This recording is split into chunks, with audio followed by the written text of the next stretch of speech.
Good morning बच्चों।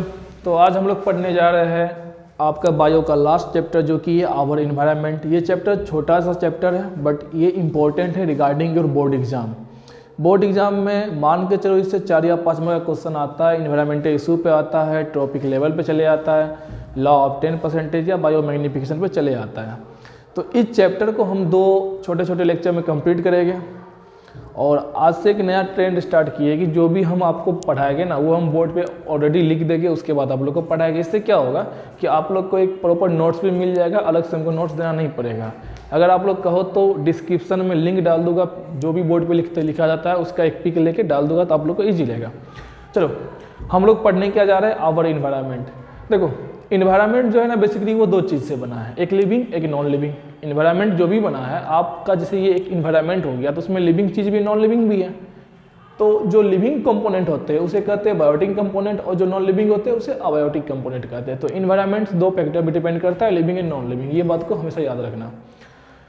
चलो जैसे कि आपका इन्वायरमेंट हो गया, इन्वायरमेंट में फ्लोरा एंड फौना है, प्लांट्स एंड एनिमल्स है, साथ में सॉइल है, रॉक्स है, उसके बाद वाटर है। तो ये सब लिविंग नॉन लिविंग कॉम्बिनेशन है। तो living and non living comprises to form a environment. ये बात समझ में आया? समझ में आ गया। चलो उसके बाद अपन पढ़ते हैं इकोसिस्टम। इकोसिस्टम क्या होता है? पहली बात ये सुनो, इकोसिस्टम होता है कोई भी व्यक्ति या कोई भी पर्सन वो जिस जगह रहता है वो उसका इकोसिस्टम होता है। मान के चलो अभी हम इस रूम में वीडियो रिकॉर्डिंग कर रहे हैं तो ये मेरा एक इकोसिस्टम हो गया फॉर वीडियो रिकॉर्डिंग। आप अपने घर में रह रहे हो तो आपका घर जो है ना आपका एक इकोसिस्टम हो जाएगा। आप अपने स्कूल में पढ़ रहे हो तो आपका स्कूल आपका एक इकोसिस्टम हो जाएगा। अब सुनना, इकोसिस्टम भी 2 चीज़ से मिलकर बनता है, लिविंग और नॉन लिविंग। तो इकोसिस्टम का भी 2 फैक्टर होता है बनने का, एक लिविंग एक नॉन लिविंग कंपोनेंट। आप अपने घर में रहते हो तो क्या आप खुद लिविंग हो? तो लिविंग कंपोनेंट आप हो गए, आपके जो भी गार्जियन है, जो भी कलीग्स है, मेंबर है, वो सब लिविंग हो गए। साथ ही साथ देखो आप जिस इकोसिस्टम में रह रहे हो, आप जिस घर में रहते हो, क्या उस घर में आप पेन पेंसिल उसके बाद जो भी बेड चेयर वगैरह किचन का सामान वगैरह यूज़ करते हो, दीज आर नॉन लिविंग। तो आप यहाँ से समझ सकते हो कि जो भी एक इकोसिस्टम होता है वो 2 चीज़ से मिलके बनता है, एक लिविंग एक नॉन लिविंग। लिविंग में आप लोग आ गए और नॉन लिविंग वो चीज़ें जिस पे आप डिपेंड हो, उसके बिना आप नहीं रह सकते हो। बिना बेड के आप सो नहीं सकते, बिना गैस सिलेंडर के आप किचन में खाना नहीं बना सकते हो, बिना पेन पेंसिल बैग के आप पढ़ नहीं सकते हो, बिना बेंच डेस्क के पढ़ नहीं सकते हो। तो ये समझ में आया कि इन्वायरमेंट 2 चीज़ से मिलकर बना है, लिविंग और non living. Living components are called biotic component, non-living components are called abiotic component. Now come to the point, what is ecosystem? Ecosystem is nothing, it is basically the combination of living and non-living materials. Ecosystem वो होता है जहाँ पे आप रहता है, जहाँ पे कोई भी लिविंग ऑर्गेनिज्म अपने आप को स्टे करता है, वो उसका इकोसिस्टम बनता है। अब सुनना ध्यान से, इकोसिस्टम हो सकता है 2 तरह का, एक होता है मैन मेड इकोसिस्टम, एक होता है natural ecosystem. Now come to the point, what is man made ecosystem? Man made ecosystem क्या होता है? आप लोग घर में देखिए एक्वेरियम जिसमें मछली वगैरह हम लोग रखते हैं आर्टिफिशियली, तो वो क्या ह्यूमन के द्वारा बनाया गया है जिसके अंदर मछली रह रही है? क्या मछली रिवर में रह रही है, ओशन में नहीं रह रही है? वो ह्यूमन के द्वारा एक कांच का डब्बा बनाया गया, उस डब्बा में पानी दिया गया, मिट्टी डाला गया, लॉक्स को डाला गया और उसमें मच्छी को गिरा दिया, फिश को गिरा दिया गया। तो क्या वो ह्यूमन के द्वारा बनाया गया एक सिस्टम में फिश रह रही है? तो वो हो गया मैन मेड इकोसिस्टम। अब देखो aquarium is a ecosystem for fish, because वहाँ पे फिश जो है ना रह रही है। अब फिश लिविंग हो गया और फिश के साथ जो वाटर होगा, जो रॉक्स होगा, जो मिट्टी वगैरह होगा, जो फूड होगा, वो नॉन लिविंग होगा। तो ये हो गया मैन मेड इकोसिस्टम। एक होता है नेचुरल इकोसिस्टम। नेचुरल इकोसिस्टम वो होता है जो बाय नेचर मिलता है। अब नेचुरल इकोसिस्टम भी 2 पार्ट में फर्दर क्लासिफाइड होता है, एक होता है एक्वेटिक इकोसिस्टम, एक होता है टेरेस्ट्रियल इकोसिस्टम। नेचुरल इकोसिस्टम में एक होता है फॉरेस्ट।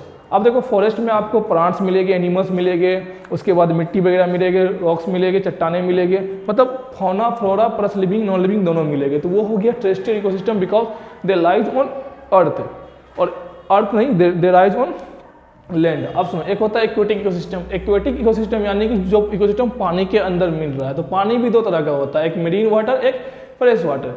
सी का जो इकोसिस्टम होगा, जो समंदर है, क्या समंदर में बहुत सारे फ्लोरा एंड फौना रहते तो वो हो जाएगा एक मेरीन इकोसिस्टम। एक हो जाएगा रिवर पॉन्ड, ये हो जाएगा आपका फ्रेश वाटर इकोसिस्टम। ये समझ में आया? बोलो। Ecosystem basically living non living से मिलकर बनते हैं। मैन मेड इकोसिस्टम एक्वेरियम हो गया। Natural ecosystem also divided into 2 parts, aquatic ecosystem and terrestrial ecosystem. Aquatic ecosystem also divided into 2 parts on the basis of nature of water. Marine water होगा, एक fresh water ecosystem होगा। ये दिक्कत हुआ। अब question पूछा जाता है सबसे बिगेस्ट इकोसिस्टम अर्थ पे क्या होगा। सबसे बिगेस्ट इकोसिस्टम अर्थ पे होगा आपका एक ओशियन। ओशियन के अंदर जितनी डाइवर्सिटी होता है फ्लोरा एंड फौना का उतना कहीं भी नहीं है। तो ocean is the biggest ecosystem in the earth. और सबसे स्मॉलेस्ट इकोसिस्टम क्या होगा? सबसे स्मॉलेस्ट इकोसिस्टम हो सकता है आपका ड्रॉप्स ऑफ वाटर। आप एक वाटर का बूंद भी एक इकोसिस्टम होता है। कैसे होता है सुनना ध्यान से। आप जो बोलते हो कि एक इकोसिस्टम, वाटर का एक इकोसिस्टम, इसमें भी क्या उस जब वाटर का जब आप एक बूंद लेते हो, एक ड्रॉप लेते हो, तो उसमें हजारों वायरसेस होते हैं, बैक्टीरिया होते हैं। तो बैक्टीरिया जिस जगह रह रहा है वो बैक्टीरिया का एक इकोसिस्टम हो सकता है। That's why small drop of water या ड्रॉप ऑफ वाटर में भी इकोसिस्टम। और सबसे स्मॉलेस्ट इकोसिस्टम कौन होगा? आपका ड्रॉप ऑफ वाटर। और सबसे बिगेस्ट ओशियन। इसमें दिक्कत है? दिक्कत नहीं है। अब सुनना ध्यान से, आपको एक चीज़ हम बताते हैं। आप लोग कहीं ना कहीं फूड चेन पढ़े होंगे। आप फूड चेन क्या होता है सुनना ध्यान से। आप लोग बच्चा में ये बात तो सुने ना कि घास है, घास को खाया कौन? हिरन। हिरन को खाया सेल। तो घास को कौन खाया? डियर। डियर कौन खाया? लायन। घास को कौन खा रहा है? डियर। डियर कौन खा रहा है? लायन। क्यों खा रहा है? अगर घास को डियर नहीं खाएगा, डियर मरेगा, वो हर्बीवोर्स है। अगर डियर को लायन नहीं खाएगा तो लायन मरेगा।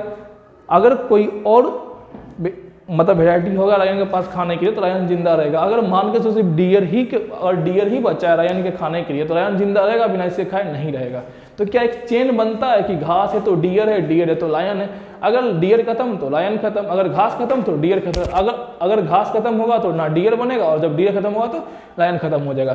क्या इसमें एक ऑर्गेनिज्म दूसरे ऑर्गेनिज्म पे डिपेंड कर रहा है फॉर फूडिंग, फॉर न्यूट्रिशन? हाँ या ना?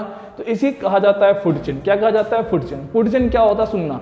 जब कोई एक ऑर्गेनिज्म दूसरे ऑर्गेनिज्म पे डिपेंड करता है फॉर देयर फूड रिक्वायरमेंट, या और you can say that energy requirement या न्यूट्रिशन रिक्वायरमेंट, उसे कहते हैं हम लोग एक फूड चेन। और फूड चेन में क्या होता है कि बहुत सारे ऑर्गेनिज्म एक दूसरे पे डिपेंडेंट शो करते हैं।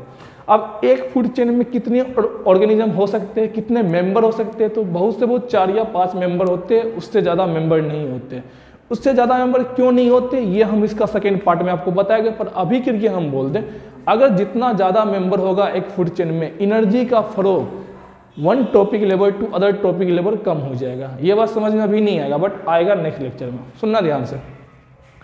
अब एक फूड चेन है, जैसे कि एक फूड चेन और है, ग्रास है, गोट है, ह्यूमन है। एक फूड चेन और है, ग्रास है, ग्रास ऊपर है, फ्रॉग है, स्नेक है, ईगर है। ये जो फूड चेन बनता है तो फूड चेन में जो मेंबर होता है, मेंबर उसे कहते हैं ट्रॉपिक लेवल। क्या कहते हैं? Trophic level.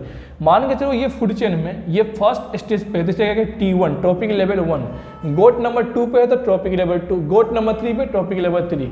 ठीक उसी प्रकार इसमें T1, T2, T3, T4, T5। और आपको कह चुके हैं कि एक फूड चेन में 4 या 5 से ज़्यादा मेंबर नहीं होता है। क्यों नहीं होता? क्योंकि एनर्जी का अमाउंट नेग्लिजिबल अमाउंट में फॉर्म होता है, एनर्जी ही नहीं होता आगे। और ये T1, T2, T3, ये बात समझ में आया? चलो अब फूड चेन क्या है सुनना ध्यान से। इसका डेफिनेशन क्या लिखा हुआ है? A list of organism showing the relationship of depending upon each other for nutrition is called food web. क्या कह रहा है कि a list of organism showing the relationship of depending upon each other for the nutrition is called food chain. क्या आपको वही बात हम बोले कि एक दूसरे पे डिपेंड करता है for food purpose, for nutrition purpose, is called food chain. ये समझ में आया? हाँ या ना? अब जब उसी फूड चेन को आप एक जगह ला दो, उसी फूड को जब आप एक ग्रुप में, बहुत सारे फूड चेन को आप एक जगह ग्रुप में ला दो, तो grouping of food chain is called food web. एक जार बन जाता है फूड का, उसे कहते हैं फूड वेव।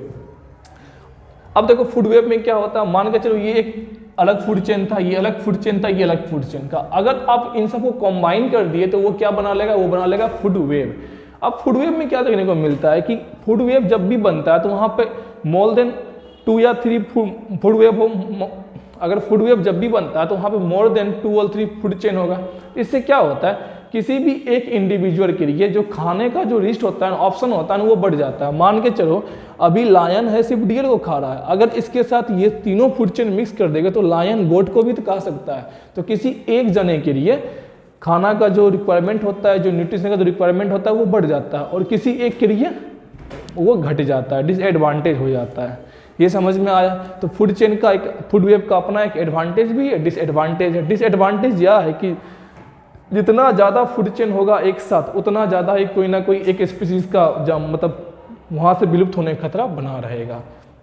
ये समझ में आया? चलो पढ़ते फूड वेब क्या है। और network of food chain showing relationship between various species called food web. समझ में आया? टॉपिक लेवल पढ़ते हैं। The various steps in a food chain at which the transfer of food और energy takes place are called trophic level. एक बात बताओ, जब बकरा जब घास को खाएगा तब तो बकरा जिंदा रहेगा, और बकरा को ह्यूमन खाता है तब तो जिंदा रह रहा है। अगर ह्यूमन सिर्फ बकरा पे डिपेंड कर रहा है, ये फूड चेन बना रहे हैं। अगर घास नहीं होता तो क्या बकरी खाती? नहीं खाती। तो बकरी जिंदा रहती? नहीं जिंदा रहती। मैं करती? नहीं करती।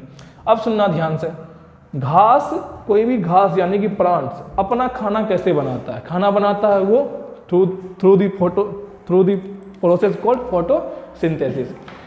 जो हमारा सन होता है वो अल्टीमेट सोर्स ऑफ एनर्जी होता है। सन जितना लाइट प्रोड्यूस करता है उसका सिर्फ 1% ही यूज करता है ग्रीन प्लांट्स यानी कि ऑटोट्रॉप्स, और 1% एनर्जी से वो पूरा अपना खाना बनाता है। अब जो 1% सनलाइट से जो खाना बना ऑटोट्रॉप्स के द्वारा थ्रू फोटोसिंथेसिस, उसको खाएगा कौन? उस पर जो डिपेंड करता है। जितना भी ऑटोट्रॉप्स है, क्या ये सभी खुद से खाना बना रहे हैं? क्या ये किसी दूसरे पे डिपेंड है? क्या ये दूसरे के लिए खाना बना रहे हैं? प्लांट्स फल देगा तब तो आप लोग खाइएगा। तो जो प्रोड्यूस करता है उसे कहते हैं प्रोड्यूसर। तो जितना भी आपको ऑटोट्रॉप्स होते हैं सभी क्या होते हैं? प्रोड्यूसर होते हैं, बिकॉज दे प्रोड्यूस। और ये सब टॉपिक लेवल 1 पे पाए जाते हैं। कोई भी फूड चेन होगा, कोई भी फूड चेन होगा, T1 टॉपिक लेवल 1 पे आपको हमेशा ऑटोट्रॉप्स ही दिखेंगे, हमेशा ग्रीन प्लांट्स ही दिखेंगे, आपको हमेशा क्या दिखेंगे? प्रोड्यूसर ही दिखेंगे। अब उस प्रोड्यूसर को जो खाता है उसे कहते हैं कंज्यूमर। क्या कहते हैं? कंज्यूमर। घास था, घास को कौन खाया? बकरा खाया, तो बकरा क्या होगा? आपका कंज्यूमर। और बकरा कौन खाया? ह्यूमन। ह्यूमन को क्या होगा? कंज्यूमर। इसका मतलब, कहने का मतलब, एक्सेप्ट द टॉपिक लेवल 1, जितने भी टॉपिक लेवल आएंगे, मेंबर आएंगे, सभी क्या हो जाएंगे? आपके कंज्यूमर आएंगे। बट अब ध्यान ये देने की बात है, जो पहला कंज्यूमर आएगा उसे कहेंगे प्राइमरी कंज्यूमर, जो दूसरा कंज्यूमर आएगा उसे कहेंगे सेकेंडरी कंज्यूमर, जो तीसरा कंज्यूमर आएगा उसे कहेंगे हम आपको टर्सरी कंज्यूमर, और जो सबसे लास्ट में आएगा उसे कहते हैं टॉप कंज्यूमर। जस्ट लाइक यहाँ पे देखो इस फूड चेन को, यहाँ पे आपको प्रोड्यूसर था, primary consumer, secondary consumer, tertiary consumer and top consumer. और आप लोग को हम बता चुके हैं कि जो एक फूड चेन में 4 या 5 से ज़्यादा मेंबर नहीं होता है, क्योंकि एनर्जी का अमाउंट ही कम हो जाता है। ये समझ में आया? अब ध्यान देना, एक फूड चेन में जो T2 पे जो मेंबर होता है वो मेंबर हमेशा हर्बीवोर्स होता है। देख लो, घास को गोट खाया, गोट क्या है? एक हर्बीवोर्स है।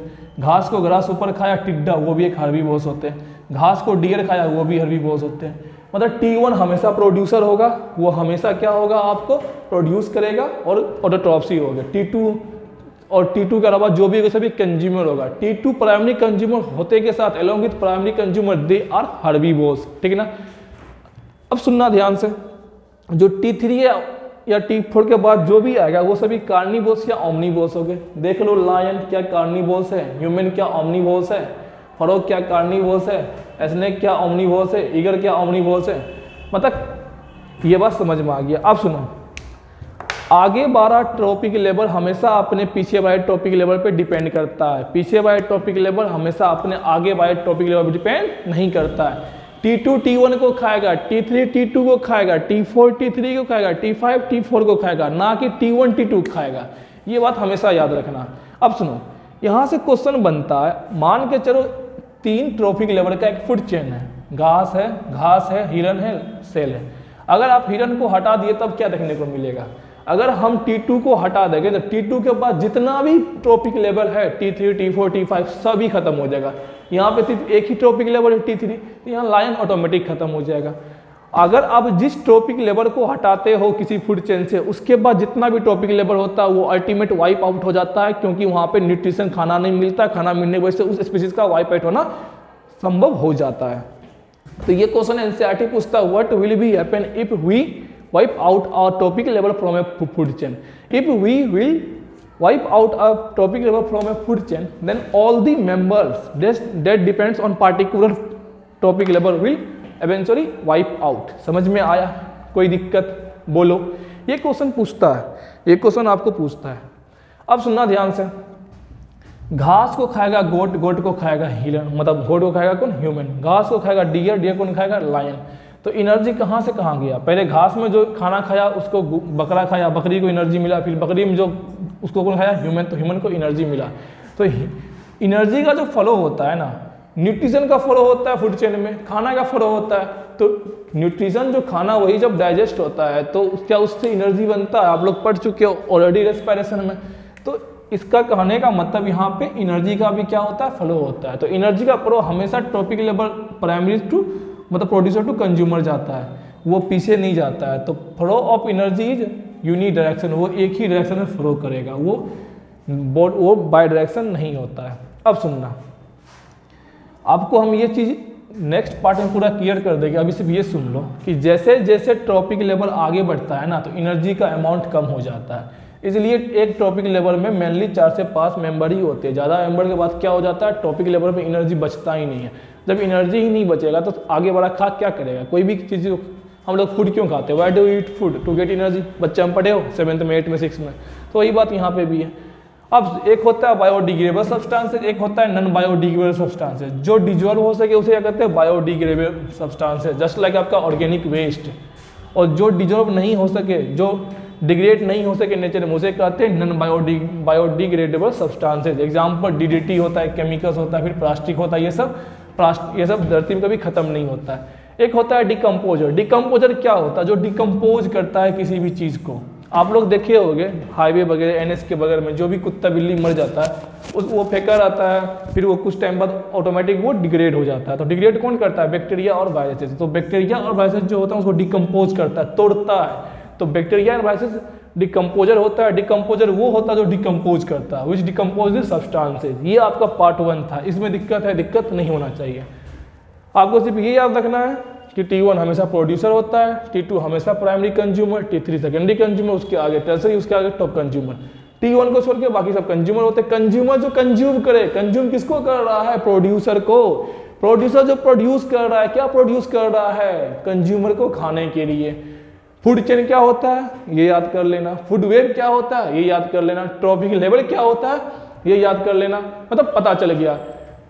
इन्वायरमेंट का कौन सा कंपोनेंट होता है, बायोटिक या बायोटिक। इकोसिस्टम में भी 2 कंपोनेंट होता है, manmade ecosystem, natural ecosystem. Natural ecosystem 2 parts में, एक्वेटिक एंड टेरेस्ट्रियल। उसके बाद आपको एनर्जी का फ्लो हमेशा यूनी डायरेक्शन होता है। Very very important VVI question. Food chain भी इंपॉर्टेंट होता है, biodegradable, non biodegradable, decomposer. Next lecture में हम लोग पढ़ेंगे लॉ ऑफ 10%, बायोमैग्निफिकेशन क्या होता है, कुछ इन्वायरमेंटल इश्यूज की ओजोन लेयर के बारे में हम लोग पढ़ेंगे। बाकी आपका ये पार्ट कंप्लीट हो रहा है। अगर आपको वीडियो अच्छा लगे तो वीडियो को शेयर करो, लाइक करो, और जो भी क्वेश्चन आ रहा है उसे कमेंट में पिन करो कि भैया ये क्वेश्चन दिक्कत हो रहा है, मुझे बताइए। आप लोग को 1 मिनट दिया जा रहा है, इस बोर्ड से नोट्स आप लोग कर सकते हो, और ऐसे हम डिस्क्रिप्शन में भी कोशिश करेंगे डालने का। चलिए, जय हिंद।